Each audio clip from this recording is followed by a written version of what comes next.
हाँ जी, बिस्मिल्लाहिर्रहमानिर्रहीम। अच्छा, कल हमने जो है ना लिस्ट को और जो उसमें फॉर ईच लूप है ना उसको बड़े अच्छे से देखा था।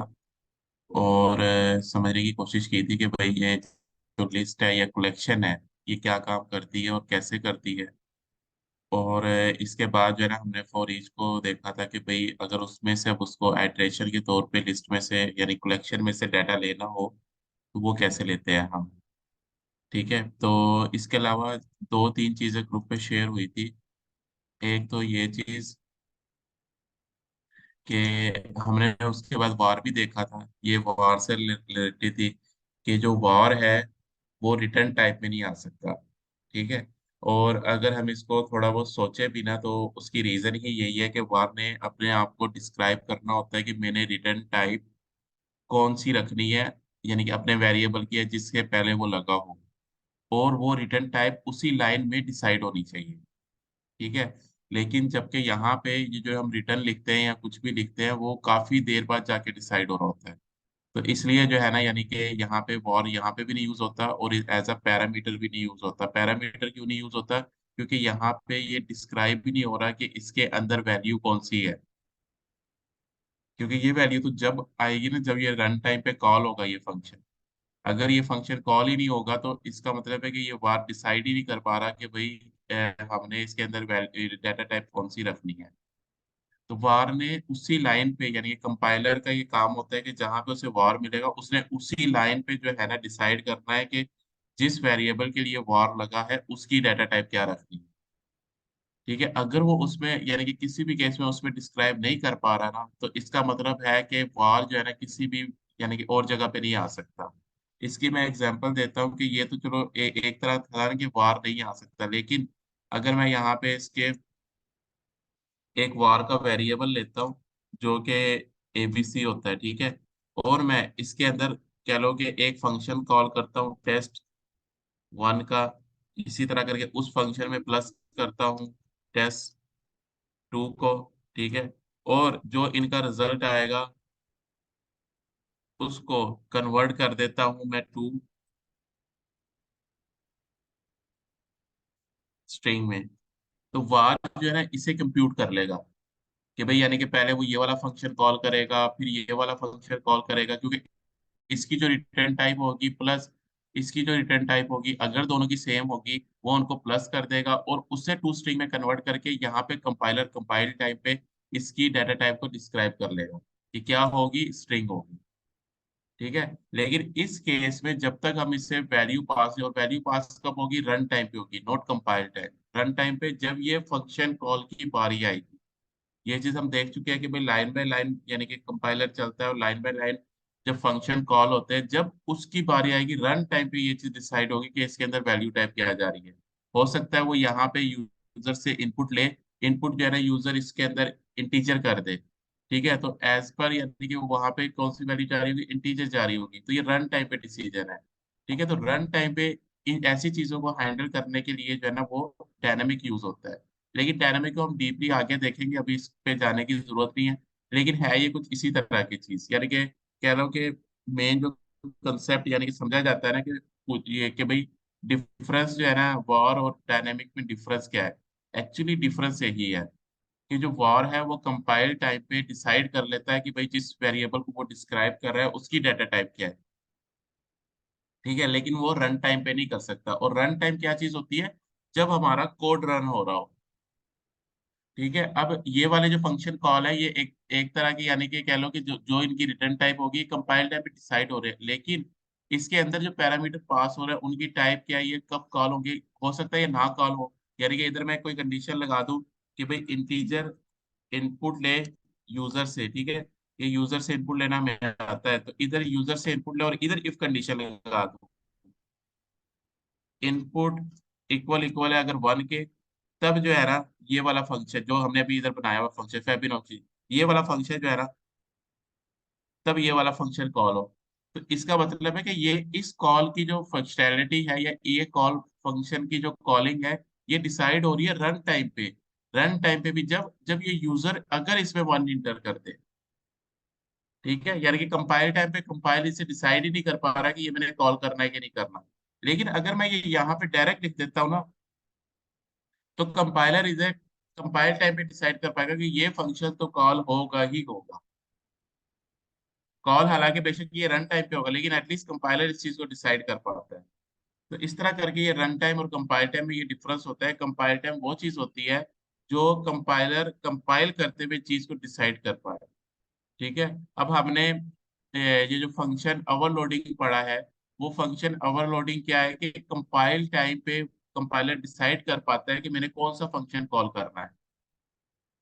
ठीक है। और अगर मैं यही चीज रन टाइम पे ले जाऊं, तो वो एक टर्म हम अब देखेंगे कि अगर ये फंक्शन यानी कि रन टाइम पे डिसाइड हो रहे हो कि कौन सा फंक्शन किस वक्त कॉल होता है, तो वो एक अलग चीज है, उसको हम देखेंगे आज इंशाल्लाह। तो इसलिए जो है ना यहाँ पे वॉर नहीं यूज होता। इससे जो नेक्स्ट थी, वो यानी कि क्लियर है सबके लिए आई थिंक, कि भाई अगर एक डाटा टाइप उसे मिल गई है, तो फिर वो दूसरी डाटा टाइप की वैल्यू जो है ना अपने अंदर स्टोर नहीं करेगा। ठीक है। यानी उसके लिए फिर वही डाटा टाइप कंसीडर होगी। क्योंकि एक इस लाइन पे हमने उसे बता दिया ना कि इसकी स्ट्रिंग है, यानी कि इसकी जो डाटा टाइप है वो स्ट्रिंग है, तो अब वो नीचे जो है ना इसको वो किसी और डाटा टाइप में नहीं लेगा। वो अब इस ए वेरिएबल को इस स्कोप में एज अ स्ट्रिंग ही यूज करेगा। ठीक है। होपफुली कि ये चीजें क्लियर होंगी। आज थोड़ा सा ना एक मैं सिर्फ आपको दिखाने लगा हूँ कि ये जो हमने कल लिस्ट देखी है, इसकी पावर कितनी है।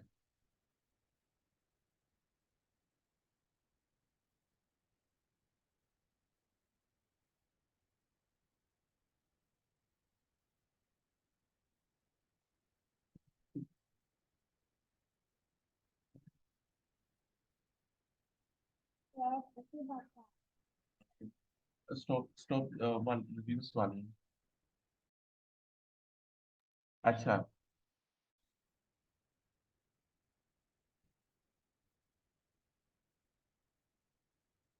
ठीक है। ये मैंने एक इस क्लास का ऑब्जेक्ट बनाया है। इस क्लास में ना मैं सिर्फ एक चीज चेंज करने लगा हूँ।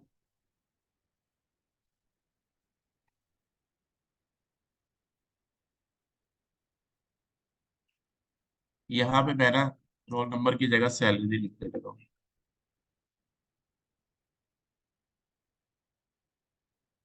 और यहाँ पे भी मैं सैलरी लिख रहा हूँ। कुछ जेंडर मैं फीमेल कर देता हूँ।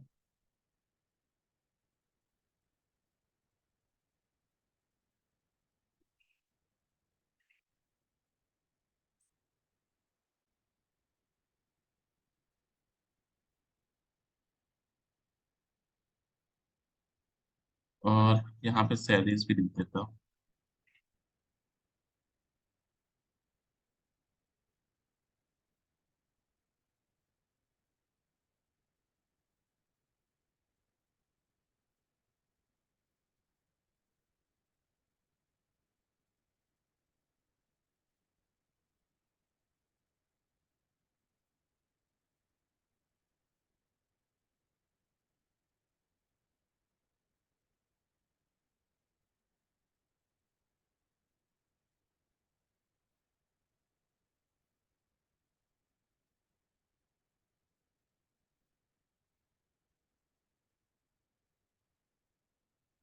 और इनके नाम भी चेंज कर देता हूँ। 1 2 3 4 5 6 7 8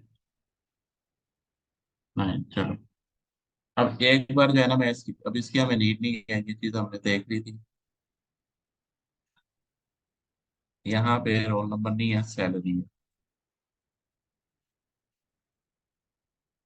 और यहाँ पे भी सैलरी। इसे मैं रन करता हूँ और ठीक है, वो स्टॉप हो जाएगा।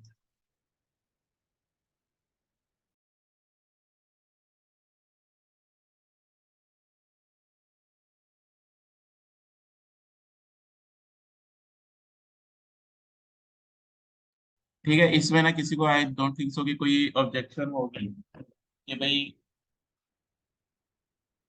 ये आउटपुट कैसे आई है। ठीक है। जाहिर सी पता है, एक हमने लिस्ट ली थी, उस लिस्ट के अंदर जो है ना सारा डाटा डाला, सारा डाटा ऐड किया और उसको हमने यहाँ पे शो करवा लिया।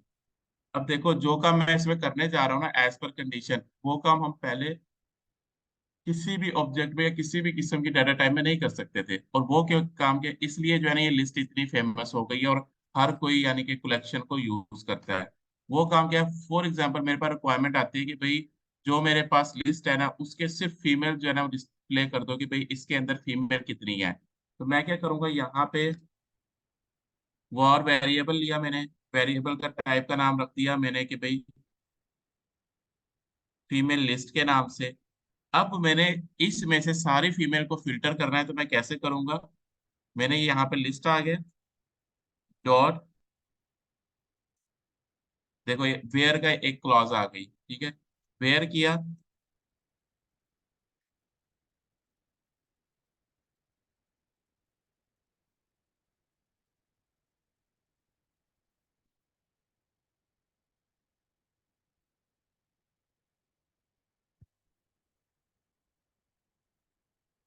ये जो साइन है ना ये वाला साइन, ये जहां पे भी आ जाए इसको हम कहते हैं लैम्डा एक्सप्रेशन।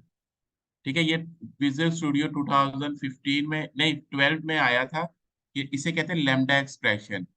तो लैम्डा एक्सप्रेशन की मदद से ना बहुत सारे काम कर सकते हैं, यानी कि अपनी लिस्ट को फिल्टर आउट कर सकते हैं।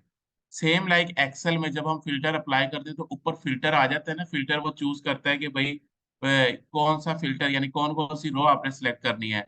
तो सेम ये लैम्डा एक्सप्रेशन की मदद से जो है ना, यानी कि लैम्डा एक्सप्रेशन सेम ये काम नहीं करता, यानी कि सिर्फ ये काम नहीं करता, इसके अलावा और भी बहुत काम करता है। लेकिन उसकी मदद से हम ये वाले काम भी इस तरह के कर सकते हैं। फॉर एग्जाम्पल इसे हम क्या कहते हैं, लैम्डा, लैम्डा एक्सप्रेशन। जहां पे भी ये वाली चीज आ गई ना वो लैम्डा एक्सप्रेशन होता है। तो इसको लैम्डा एक्सप्रेशन को यूज करने के लिए क्या करेंगे हम लोग, यहाँ पे जब ये क्रिएट करेंगे ना तो ये एक ऑब्जेक्ट नेम देना होगा इसे, ये कोई भी दे सकते हो आप। ठीक है, यानी कि ये ऑब्जेक्ट नेम है जो आप दे सकते हो। ठीक है, और उसके बाद आपने इसके ऊपर कोई भी आप फिल्ट्रेशन लगा सकते हो। जिस तरह मैंने लगाया कि सिर्फ वो वाले सिलेक्ट हो जाएं, यानी कि वो वाले वेयर क्लॉज में आ जाएं जिनका जेंडर क्या है, फॉल्स है। अब मैं जरा इसको रन करता हूँ।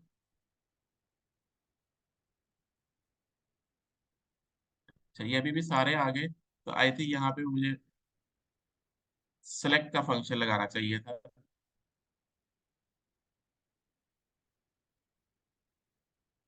नहीं, ये क्यों ऐसे आ रहा है, वो इसलिए ऐसे आ रहा है मैं बताता हूँ। कि हमने लिस्ट का ऑपरेशन इस पे चलाया हुआ है, अब हमारे पास फिल्टर लिस्ट किस में है, इसके अंदर है। तो मैंने इस लिस्ट को सिलेक्ट किया, फोर ईच पे इधर पेस्ट किया और यहाँ पे चला दिया। ठीक है, हमारे पास सिर्फ फीमेल्स का डाटा आ गया। इसी तरह करके कुछ भी जो है ना मैं इसके अंदर लगा सकता हूँ। और ये जो चीज है ये आगे देखो फंक लिखा हुआ है, ये फंक फंक्शन हम अभी देखेंगे, ठीक है, इन फ्यूचर में देखेंगे। जहां पे भी ये फंक फंक्शन आ जाएगा ना तो वहां पे हमें ये लैम्डा एक्सप्रेशन यूज कर सकते हैं। यानी कि ये इस चीज की आइडेंटिफिकेशन है कि यहाँ पे हम लैम्डा एक्सप्रेशन यूज कर सकते हैं। सेम इसी तरह करके मैं सैलरी पे भी फिल्टर लगा सकता हूँ। मैं कहता हूँ कि वो सारे शो हो जाए जिनकी सैलरी 23,000 से ज्यादा है।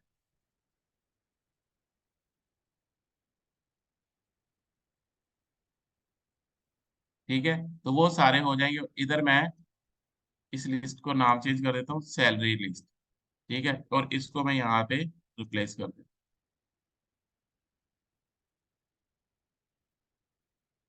ठीक है, मेरे पास वो सारे आ गए हैं जिनकी जो सैलरी है ना वो किससे ज्यादा है, 23,000 से ज्यादा है।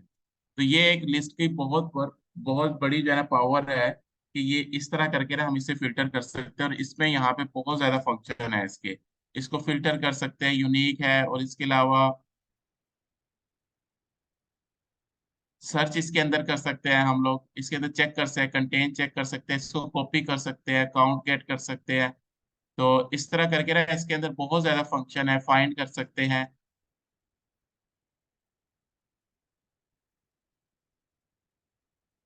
ऑर्डर बाय कर सकते हैं कि भाई इसका जो है ना ऑर्डर, यानी कि ऑर्डर बाय चले। ठीक है कि भाई सिर्फ फीमेल की आए या सिर्फ मेल की आए, ऑर्डर बाय के हिसाब से, सैलरी के हिसाब से ऑर्डर बाय कर दे हम लोग। इस तरह करके जो है ना, इसके काफी ज्यादा फंक्शन है। तो ये अगेन मैं आप लोगों को बता चुका हूँ कि ये आप लोगों ने खुद देखा करने है कि इसके अंदर क्या फंक्शन है। लेकिन ये लैम्डा एक्सप्रेशन मैंने बता दिया, एटलीस्ट अब आप इसे यूज करना आता होगा कि यूज कैसे कर सकते हो। बाकी आप इंटरनेट पे भी देख सकते हो, गूगल से देख सकते हो। अच्छा, यहाँ पे जो एक और चीज बताने वाली वो ये है कि देखो, मैं जब भी आ रहा हूँ लैम्डा एक्सप्रेशन पे, यानी कि जो भी एक्सप्रेशन चेंज कर रहा हूँ ना, वो किसी वेरिएबल में सेव कर रहा हूँ और इधर यहाँ पे पेस्ट कर रहा हूँ। हालांकि मुझे इस चीज की जरूरत नहीं है, मैंने सिर्फ समझाने के लिए किया था कि एक अलग एक्स्ट्रा वेरिएबल लो और इसमें स्टोर करो और वो यहाँ पे यूज करो। मैं यहाँ पे डायरेक्ट इसे भी यूज कर सकता हूँ।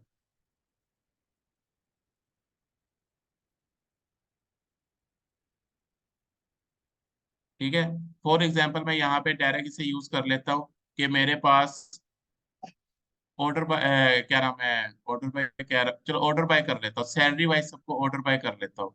तो कैसे करूंगा? Dot order by. ठीक है, फिर दोबारा देखो फंक आ रहा है, इसका मतलब है कि हमने यहाँ पे लैम्डा एक्सप्रेशन यूज करना है। यहाँ पे नाम आप कोई भी दे सकते हो, ऑब्जेक्ट नेम दिया, लैम्डा एक्सप्रेशन दिया, फिर अब उस ऑब्जेक्ट को यूज करो। किसको मैंने ऑर्डर बाय करना है? मैंने सैलरी को करना है, बस। ठीक है, अब मैं इसे रन करूंगा। देखो सारी सैलरी हमारे पास ऑर्डर बाय आ गई है, 45,000, 70,000 जो भी है। इस तरह करके ये सारी ऑर्डर बाय हो गई है।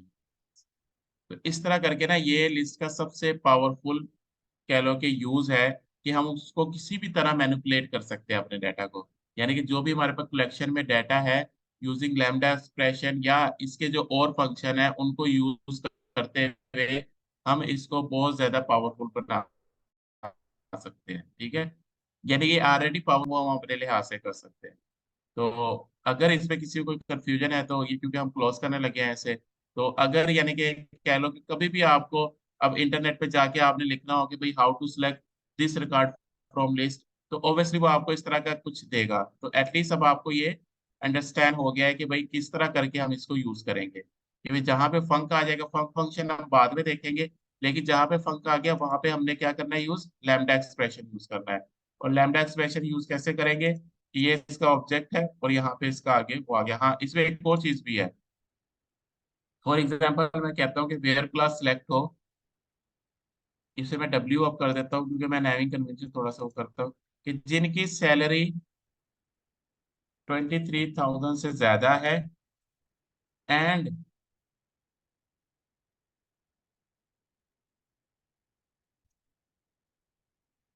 And gender equal equal true है।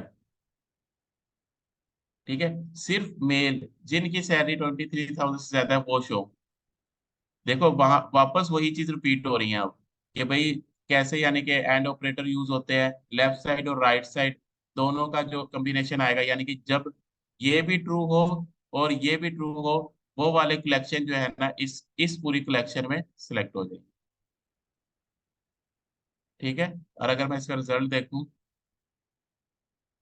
तो देखो अब कोई भी फीमेल हमारे पास ऐसा नहीं आ रहा जिसकी सैलरी 23,000 से कम है। यानी कि दो कंडीशन लगी है, जिनकी सैलरी 23,000 से कम है वो भी नहीं आ रहे, और जो फीमेल है वो भी नहीं आ रहे इस लिस्ट। ठीक है, तो इस तरह करके आप लोगों ने अब कैसे नोट्स बनाने हैं वो अपने लिहाज से नोट्स बना के कि भाई लैम्डा एक्सप्रेशन का जो है ना, ये मेन जो है चीज लैम्डा एक्सप्रेशन, जहां पे भी ये चीज आ गई समझ जाओ कि वो वहां पे लैम्डा एक्सप्रेशन यूज होने लगे।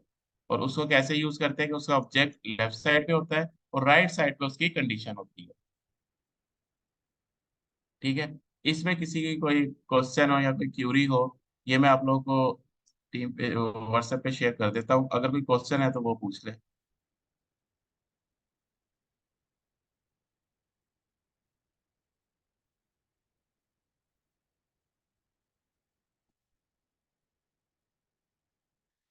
चलो ठीक है, फिर अब हम जो है ना इनहेरिटेंस की तरफ जाते हैं। इनहेरिटेंस जो है ना एक ऊप का बहुत बड़ा कह लो कि पिलर है, कि जब ये इनहेरिटेंस इंट्रोड्यूस हुई थी उसके बाद भी जो है ना काफी ज्यादा जो है ना रेवोल्यूशन आई थी इन चीजों में। कि जो रेपिटेशन हमारे काम होते थे ना, वो हमारे खत्म हो गए थे। अच्छा, पहले हम ना जनरली जो है ना इनहेरिटेंस को समझ लेते हैं कि इनहेरिटेंस एक्चुअली होती क्या है।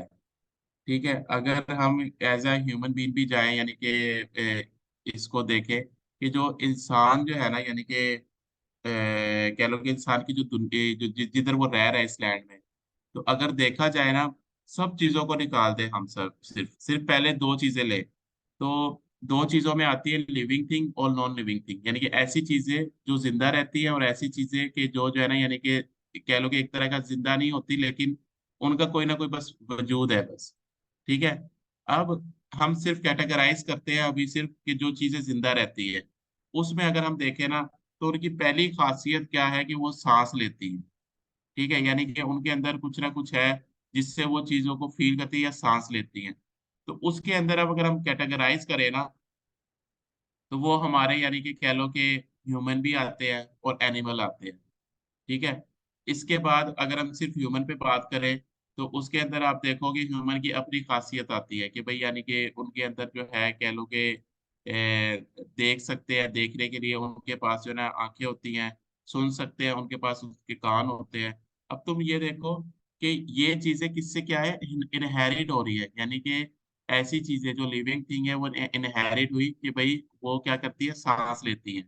फिर इसी तरह करके आगे वो इनहेरिट हुई कि भाई वो जो है ना उनके अंदर कुछ प्रॉपर्टीज ऐसी हैं या कुछ बिहेवियर ऐसे हैं जो मुख्तलिफ किस्म के काम करते हैं। अब जब ये आगे इसको और लेके चलें, तो उसके अंदर फिर मेल फीमेल आ जाते हैं। ठीक है। अब ये मेल फीमेल से और आगे चलें, तो उसके अंदर अगर हम वैसे कैटेगराइज करें, तो वो कह लो कि हमारी आगे फैमिलीज आ जाती है। अब अगर देखा जाए ना, तो जो पहली चीज है यानी कि ह्यूमन इनहेरिट हुआ हुआ है लिविंग थिंग से, लिविंग, फिर ह्यूमन, फिर जो मेल फीमेल वो इनहेरिट हुआ हुआ है ह्यूमन से, यानी कि जो खासियत ह्यूमन की है, ठीक है, वो क्योंकि मेल और फीमेल दोनों इनहेरिट हुए हुए हैं ह्यूमन से, तो ह्यूमन की जितनी खासियत है वो दोनों के अंदर होंगी। यानी कि ह्यूमन की क्या खासियत है कि वो देख सकता है, वो सुन सकता है, वो चल सकता है। ठीक है, वो दोनों खासियत इनहेरिट हो गई आगे किसमें, मेल और फीमेल टाइप के ह्यूमन में। ठीक है, इस तरह अगर कभी हम क्या नाम है डॉक्टर वगैरह के पास जाएं, तो कोई अगर कह लो कि ट्रीटमेंट के लिए वो पहले यही यानी कि पूछते हैं कि कोई बीमारी की वजह से कि आपकी फैमिली में इनहेरिट तो नहीं है। इनहेरिट का मतलब क्या है कि आपके ऊपर, यानी कि जो आपके पेरेंट्स हैं, ठीक है, जो आपके यानी कि कह लो सर्कल में आते हैं, क्या उनमें ये बीमारी तो नहीं थी। अगर उनमें थी तो डॉक्टर ये नतीजा अखज कर लेते हैं कि भाई होपफुली ये वहीं से ही आई है। ठीक है, यानी कि शुगर कह लो या इस तरह की जितनी भी हमारे पास डिसीजेज हैं, उनपे मेन चीज यही होती है कि वो इनहेरिट हुई होती है। सेम इसी तरह का कॉन्सेप्ट ना हमारी प्रोग्रामिंग लैंग्वेज में भी है कि हम चीजों को ना इनहेरिट कर सकते हैं। ठीक है, इनहेरिट करने का मतलब ये होता है कि जिस तरह मैंने अगर एक क्लास है, जिस अभी मैंने एग्जांपल दिया कि मेल को इनहेरिट किया ह्यूमन की क्लास से, तो ह्यूमन की क्लास की जितनी खसूसियात है ना, वो सारी मेल क्लास की ऑटोमेटिकली बन जाएंगी। यानी कि ह्यूमन की क्लास में हमने ये चीज इंप्लीमेंट की कि वो देख सकता है, वो सुन सकता है, वो चल सकता है। ठीक है, ये हमने फंक्शन इंप्लीमेंट किए। लेकिन जब हमने ह्यूमन की क्लास को इनहेरिट किया मेल की क्लास से, तो मेल की क्लास में अब ये फंक्शन डिफाइन करने की जरूरत नहीं है, वो ऑटोमेटिकली उसका पार्ट बन जाएंगे। ठीक है, यानी कि हम ये कह सकते हैं कि मेल इज ए ह्यूमन, यानी कि जहां पे इस आकर रिलेशन आ जाए ना, तो वो वहां पे कहते हैं कि ये इनहेरिटेंस होगी। ठीक है, इसी तरह female, female is a human. ठीक है, और ह्यूमन की क्लास को हमने इनहेरिट किया हुआ है लिविंग लिविंग थिंग से, यानी कि ऐसी फंक्शनैलिटी जो सांस ले सकती है। तो इसी तरह करके हम कह सकते हैं कि male is a living thing, same like female is a living thing. ठीक है, यानी कि ऐसी चीजें जो डायरेक्टली यानी कि हमें यूज करनी हो और उस क्लास से इनहेरिट करते हैं, तो जिस क्लास से वो इनहेरिट होती हैं, उस क्लास में वो सारी फंक्शनैलिटी ऑटोमेटिकली उसके अंदर आ जाती है, वो चाहे वेरिएबल हो, चाहे फंक्शन हो, चाहे प्रॉपर्टीज हो, जो भी चीजें होंगी, चाहे उसका कंस्ट्रक्टर हो चाहे उसका डिस्ट्रक्टर हो, वो सारा उस क्लास का पार्ट बन जाता है। और वो क्लास जो इनहेरिट होती है उस क्लास को हम कहते हैं पेरेंट क्लास। सेम लाइक आप रियल टाइम भी एग्जांपल लो तो डॉक्टर भी यही पूछते हैं कि आपके पेरेंट्स भी ये इनहेरिट तो यानी आपके पेरेंट्स में तो ये बीमारी नहीं थी, या उनके पेरेंट्स में नहीं थी तो नहीं थी, या उनके पेरेंट्स में तो नहीं थी। ठीक है। तो इसलिए जो क्लास इनहेरिट होने जा रही होती है, ठीक है, जो क्लास इनहेरिट होती है उसे हम कहते हैं पेरेंट क्लास। जिसके साथ वो इनहेरिट होती है उसे हम कहते हैं चाइल्ड क्लास। ठीक है। इसी तरह करके जो पेरेंट क्लास है उसको हम बेस क्लास भी कहते हैं। ठीक है। और जो चाइल्ड क्लास है उसे हम ड्राइव क्लास भी कहते हैं। ठीक है, ये सिर्फ इनके नाम है। ठीक है। जब भी हम किसी चीज को इनहेरिट करते हैं तो उसके अंदर की जितनी भी खसूसियात होती हैं वो जिस क्लास के साथ इनहेरिट की हो वो उसके अंदर ऑटोमेटिकली आ जाती है। अब यहाँ पे एक और एग्जांपल है कि एक पर्सन की एक क्लास बनाई हमने। उस पर्सन की क्लास में हमने क्या बनाया? उसका फुल नेम बनाया। ठीक है। उसका ईमेल एड्रेस बनाया। ठीक है, उसका एड्रेस बनाया, फोन नंबर बनाया, ये चीजें बनाई। अब आगे उसने दो क्लासेस यानी कि एज पर प्रोजेक्ट उसके पास दो यानी कि दो तरह के मॉड्यूल थे जिसमें स्टाफ का भी था और स्टूडेंट के भी था। अब उसे पता है कि स्टूडेंट क्या है, स्टूडेंट इज अ पर्सन है, और स्टाफ क्या है, स्टाफ इज अ पर्सन है। ठीक है। तो उसने इसको इनहेरिट कर दिया क्योंकि उसे पता है कि स्टूडेंट के लिए भी मुझे फर्स्ट नेम लेना पड़ेगा, लास्ट नेम लेना पड़ेगा, फोन नंबर लेना पड़ेगा। ठीक है। इस तरह की चीजें मुझे लेनी पड़ेंगी। ठीक है। तो उसने बजाय इसके कि भाई मैं ये सारी प्रॉपर्टी ये सारी चीजें इस पे डिस्क्राइब करूं, एक उसने इसकी पेरेंट क्लास बना दी। जिसका फायदा ये होगा कि हो सकता है वो किसी और क्लास में भी यूज हो जाए, जिस तरह के यहाँ पे यूज हो रहा है स्टाफ में। सेम ये इंफॉर्मेशन क्या हम स्टाफ के लिए नहीं लेंगे कि उसका फर्स्ट नेम क्या है, लास्ट नेम क्या है, फुल एड्रेस क्या है, फोन नंबर क्या है, ईमेल क्या है। सेम ये इंफॉर्मेशन इसके लिए भी लेंगे और इसके लिए भी लेंगे। जब इन दोनों के लिए हमने ये इंफॉर्मेशन लेनी है तो इससे बेहतर नहीं है हम एक बेस क्लास बना दें उसकी और उसको इनहेरिट करते हैं फिर, ताकि जो इसकी खसूसियात है वो इसमें भी आ जाएंगी और इसमें भी आ जाएंगी। अगली चीज यहाँ पे, अब स्टाफ की कुछ यूनिकनेस है कि स्टाफ को हम क्या करते हैं, सैलरी पे करते हैं। तो यहाँ पे पे सैलरी का फंक्शन आ जाएगा। स्टूडेंट क्या है, वो पे फीस करता है तो यहाँ पे पे फीस का आ जाएगा। क्योंकि ये दोनों की फंक्शनैलिटी अलग थी, यानी कि ये पे फीस कर रहा है, वो टेक सैलरी ले रहा है यानी कि सैलरी ले रहा है। इस वजह से इन दोनों क्लासेस को हमने अलग कर दिया। इसके अलावा और भी खसूसियत अलग हो सकती है। जो स्टूडेंट होगा वो उसकी टाइमिंग अलग होगी कि 8 to 1 होगी। मे बी जो स्टाफ हो उसकी टाइमिंग 8 to 2 हो, 8 to 3 हो। इस फंक्शनैलिटी की वजह से भी ये दोनों क्लासेस अलग हो गई। ठीक है। लेकिन ये दोनों क्लासेस बिलोंग किससे कर रही है, पर्सन से कर रही है। जो यानी कि कह लो कि आपकी वेरिएबल फंक्शन जो है वो पर्सन क्लास में है, वो इन दोनों के पास तो होंगे ही होंगे। लेकिन ऐसा नहीं होगा कि जो इस क्लास के पास है वो इस क्लास के पास भी होगा। हायरार्की कैसे चलती है, पेरेंट टू चाइल्ड,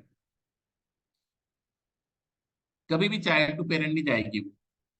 ठीक है। तो हमने क्या किया, स्टूडेंट को इनहेरिट कर दिया पर्सन से। अब थोड़ा सा और एलेबोरेट करें इस चीज को। अब स्कूल के अंदर स्टाफ में टीचर भी स्टाफ में आता है, क्लीनर भी स्टाफ में आता है, इसी तरह करके सिक्योरिटी गार्ड भी स्टाफ में आते हैं, इसी तरह करके और एम्प्लॉयज जो भी रिलेट कर रहे होंगे स्कूल से वो सारे स्टाफ में आते हैं। कुछ बस के ड्राइवर होंगे वो स्टाफ में आएंगे।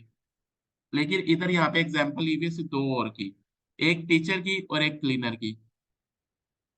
ठीक है। इसको क्यों मजीद डिस्क्राइब किया, हमारी सोच ये कहती है कि टीचर होते हैं ऑब्वियसली उनकी यानी कि कह लो कि फंक्शनैलिटी कह लो या उनके एट्रीब्यूट थोड़े डिफरेंट होते हैं क्योंकि थोड़े हाई रैंक में आते हैं। जो क्लीनर होते हैं वो थोड़े रो रैंक में आते हैं।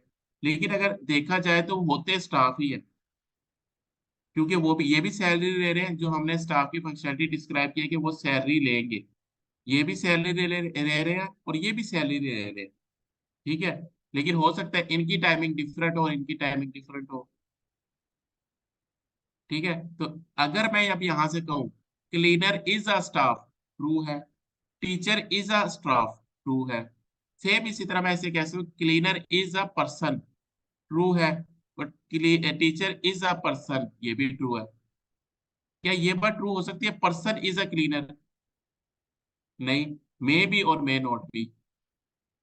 इसी तरह करके स्टाफ इज अ क्लीनर, ये भी मे और मे नॉट बी, लेकिन जहाँ पे मे आ गया तो वो यानी कंडीशन ट्रू तो नहीं ना, हो सकता है वो स्टाफ टीचर हो सकता है वो स्टाफ ड्राइवर हो। तो जहां पे हमारे पास इस आकर रिलेशन बन जाए ना, तो वो रिलेशन कौन सा होता है? इनहेरिटेंस का होता है। यानी कि ऐसी खसूसियत जो हमारे पेरेंट्स की है वो सेम हम अपने चाइल्ड को देना चाहें, तो उसके लिए हमारे पास क्या यूज होता है? इनहेरिटेंस यूज होता है। ठीक है, इसको हम मजीद देखेंगे आगे।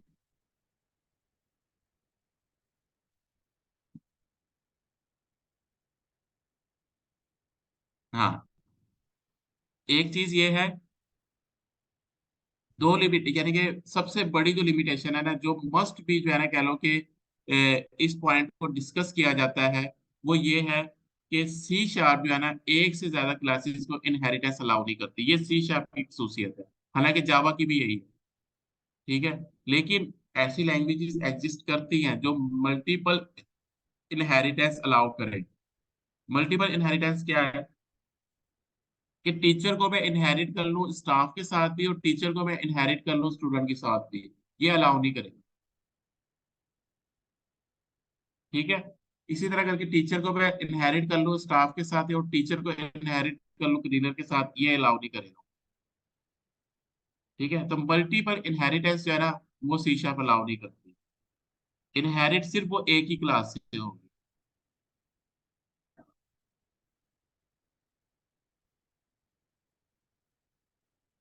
यहाँ पे अगर किसी का कोई इनहेरिटेंस के जनरल कॉन्सेप्ट में कोई क्लियर कंफ्यूजन है तो वो डिस्कस कर लेते हैं। अदरवाइज नेक्स्ट मीटिंग से ना हम डिस्कस करते हैं कि इसकी इम्प्लीमेंटेशन कैसे करते हैं हम। ठीक है, तो उसके अंदर जो है ना हम ये चीजें फिर देख लेंगे।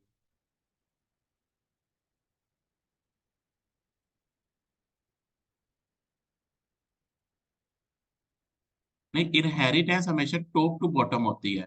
यानी कि जो पेरेंट्स के अंदर जो खसूसियात होंगी वो चाइल्ड के अंदर आएंगी ना। हम यहाँ से स्टार्ट करेंगे इनहेरिटेंस को देख कि ये, अगर वो अभी हम प्रैक्टिकल में देखेंगे ना, आपको देखोगे कि क्या क्यों हम पेरेंट्स से, मैं कह रहा हूँ कि स्टार्ट करेंगे। इवन कि जब हमारा कंपाइलर कंपाइल भी करेगा ना, फॉर एग्जांपल अगर ये टीचर की क्लास है, ये हमने लिख दी भी है और इसको इनहेरिट कर दिया हुआ स्टाफ की क्लास से, इवन कि हमारा कंपाइलर भी यही करेगा कि बजाय पहले वो इसको कंपाइल करे, पहले वो उसकी पेरेंट को कंपाइल करेगा। ठीक है, जब वो यहाँ पे कंपाइल करने आएगा इसे, तो उसे आगे मिलेगा कि ये क्लास इनहेरिट हुई हुई है पर्सन की क्लास से, जो कि अब इसके लिए ये चाइल्ड है और ये पेरेंट है। तो इसके लिए ये इनहेरिट हुई हुई है इससे, तो वो बजाय इसको कि पहले इसको कंपाइल करे, वो कंपाइल करने किसको चला जाएगा? पर्सन को चला जाएगा। जो एज पर कंपाइलेशन है ना, वो टॉप टू बॉटम होती है। यानी कि पेरेंट से कंपाइल होना काम शुरू करेगा और बॉटम पे आके खत्म होगा।